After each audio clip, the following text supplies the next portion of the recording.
Winner எண்ணெய் தான்ப்பா ஊற்றுறேன். கோல்டு வின்னர் எண்ணெய். என்ன பண்ண போறீங்க? இது வருக குதிரைவாலி அரிசி இருக்குதுப்பா. குதிரைவாலி அரிசியை தான் நம்ம இது பண்ண போகிறோம். கடுகு பருப்பு போட்டுக்கிறோம்ப்பா. இப்போ போட்டுருப்பா. ஆமாப்பா. கடலைப்பருப்பு போடுறோம். கடலைப்பருப்பு போட்டிங்க? ஆமாம், கடலைப்பருப்பு போட்டுக்கிறோம்ப்பா. கொஞ்சம் கடலைப்பருப்பும் போட்டுக்கிறோம். நேரத்துக்கு அப்படி தான் இருக்கும். வெங்காயம், கொஞ்சம் இஞ்சி, கருவேப்பிலை போடுறேன்.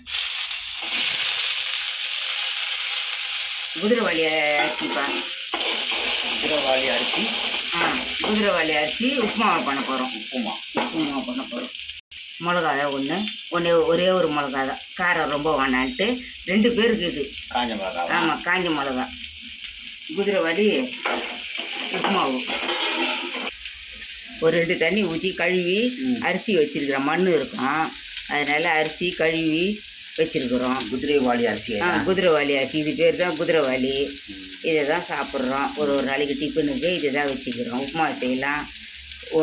உப்புமா செய்யலாம், பொங்கல் செய்யலாம். இதில் இது இப்போ உப்புமாவை தான் செய்ய போகிறோம். நம்ம இதை ஊற வச்சு தண்ணி, கேன் தண்ணி தான், நல்ல தண்ணியை ஊற்றுறோம். ஊற்றி மூடிடலாம். உப்பு போட்டுடலாம். கல் உப்பு கொஞ்சம் போட்டு மூடிடலாம். கொஞ்சம் கொதிக்கிட்டோம். கொதிக்குது. கொஞ்சோடு பெருங்காயம் போட்டுக்கலாம். பெருங்காயத்தூள்? பெருங்காயத்தூள். இதை இப்போ இந்த குதிரைவாலியை போட்டுக்கலாம்.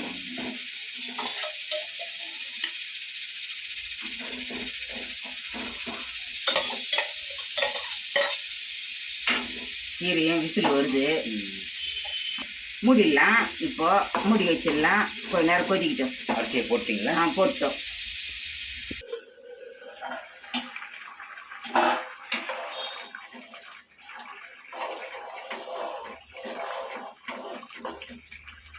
அவ்வளோதான், கொதிக்குதுலப்பா. இன்னும் கொஞ்சம் கம்மியில் வச்சு ஆஃப் பண்ணிட வேண்டியது தான். நல்லாயிருக்கும் சாப்பிட்றதுக்கு.